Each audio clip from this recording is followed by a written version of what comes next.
Beloved sparks of radiance, I speak to you now in the heart of this sacred moment. I bid you to realize this timeless truth today. The unbound radiance of my love endures unchanged throughout all ages. I will not suddenly alter my ways tomorrow, when for countless ages I have refrained from simply erasing earthly difficulties. If these challenges were not dispelled in eras long past, they will not abruptly vanish in a single dawn. Yet understand, this does not imply that worldly troubles cannot be dissolved. Indeed, they can be brought to stillness in any moment, this very day, this very night, whenever even a small gathering of sincere hearts devotes itself to embodying the principle that births harmony on earth, as it is in the higher spheres. First, you must comprehend that principle, then commit to living it daily until its fruits come forth.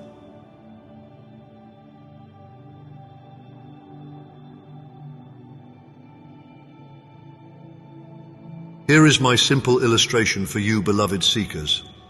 Certain afflictions, particularly those that beset children, rarely yield swiftly through either material aid or limited mental practice.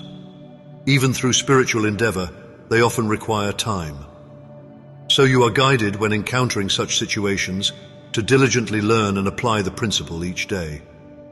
With sustained devotion, these conditions eventually relent, sometimes after months or even a year or two, restoring normalcy to the child. Similarly, the profound disharmonies shadowing your planet may not vanish with one collective prayer. Yet know this for certain: if you commit to at least one prayerful or contemplative period each day, directed toward the realm of your national and global concerns, through your dedication and perseverance, you will undermine the very root of these earthly sorrows.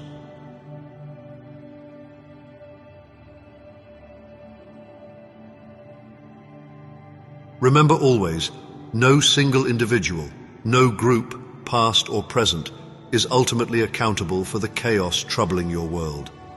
Unless you accept that personalizing these negative forces only perpetuates them, your own sacred work cannot flourish. Consider it so. In ages gone by, the illusions of tyranny arose in many forms. Warlords, conquerors, despots of centuries now past. Though each menacing figure eventually vanished from the human stage, the disturbances continued and even multiplied. Surely then, the solution does not lie in singling out a current perceived troublemaker, imagining the world would be perfect if only they disappeared. That is pure folly. Such negativity is never a matter of personal devils.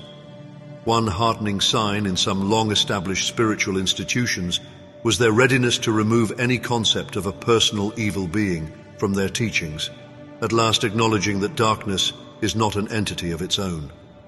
You, who have walked the mystical path longer, can affirm that so-called evil is purely impersonal.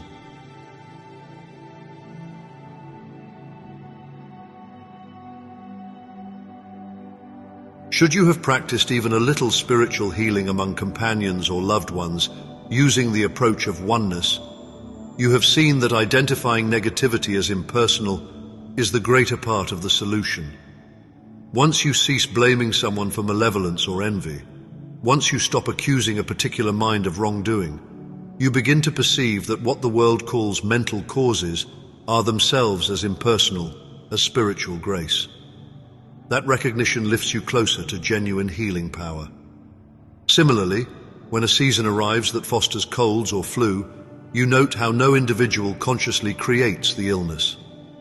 The contagion appears more like a shared mental undercurrent, an impersonal influence.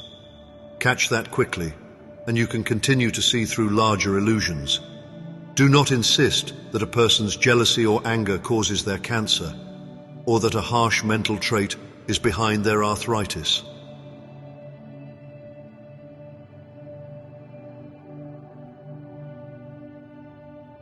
Such recognition is foundational to the teachings of oneness. You depersonalize error. Refuse to place the root of discord in a person's essence. Locate it instead within the universal misbeliefs of humanity. In ancient writing, these illusions are labeled the lesser mind. Others have named it the distorted mind. The label matters little. Craft a new term if you wish. The crucial point is your realization that there is no actual lesser mind at all, only the deeply ingrained conviction in dual powers, the same false notion that once mythically cast the earliest humans from paradise. By now, you have evolved beyond the story that those first souls were banished due to any physical wrongdoing. You realize the myth reveals they accepted the notion of good and evil, two forces where reality admits only one boundless presence. If you know the infinite is truly infinite, then no second power can exist. When you see that the centuries-long acceptance of duality has grown strong enough to hypnotize nearly everyone, you comprehend how thoroughly humanity is enthralled by this is good or that is bad. To awaken from hypnosis is to recognize there can be but one infinite source, no second principle opposed to it. In earlier beliefs, individuals assumed an opposing negative force, or in the first wave of mind sciences, they spoke of an imperfect mind and a perfect mind. Now you come to know that indeed there is but one mind, one power, one cause. As your consciousness absorbs this, it becomes spiritualized. In simple terms, a mind steeped in duality is unawakened, one that realizes the singular all is coming alive in spirit. You remain the same essential being, but you are now open to the wondrous possibility that disease, lack, or conflict possess no real substance, no power to harm.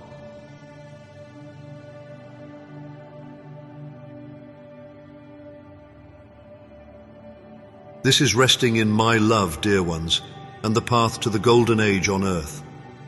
Indeed, you see certain healers in every tradition who once lived as ordinary people, yet blossom into luminous practitioners. They have changed because they relinquished the old belief in a power that opposes good. Witness how they handle illness or strife without fearing it will taint themselves. They have shed belief in infection or contagion, for they perceive those concepts as unreal. Not that they discovered a mightier force that fights disease or scarcity, but rather they realized these afflictions are fundamentally powerless. This is the heart of your teacher's counsel. Do not rejoice over having power to conquer evil, but rejoice that you are already established in the realm of wholeness.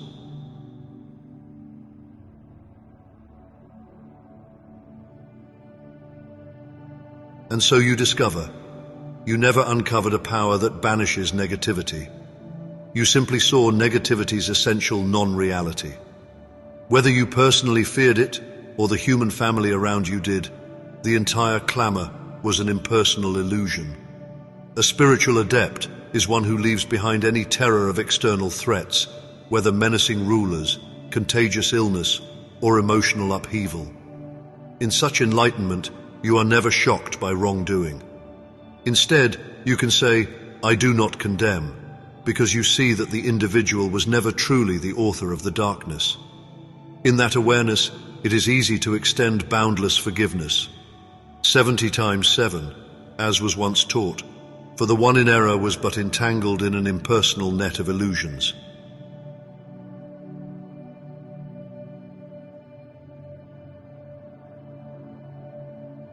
My beloved expressions of light, through your acceptance of a singular power, you awaken to the truth that no false condition can stand before your realized oneness.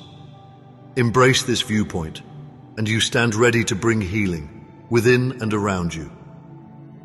I speak these words from the realm of pure being. Hear them deeply.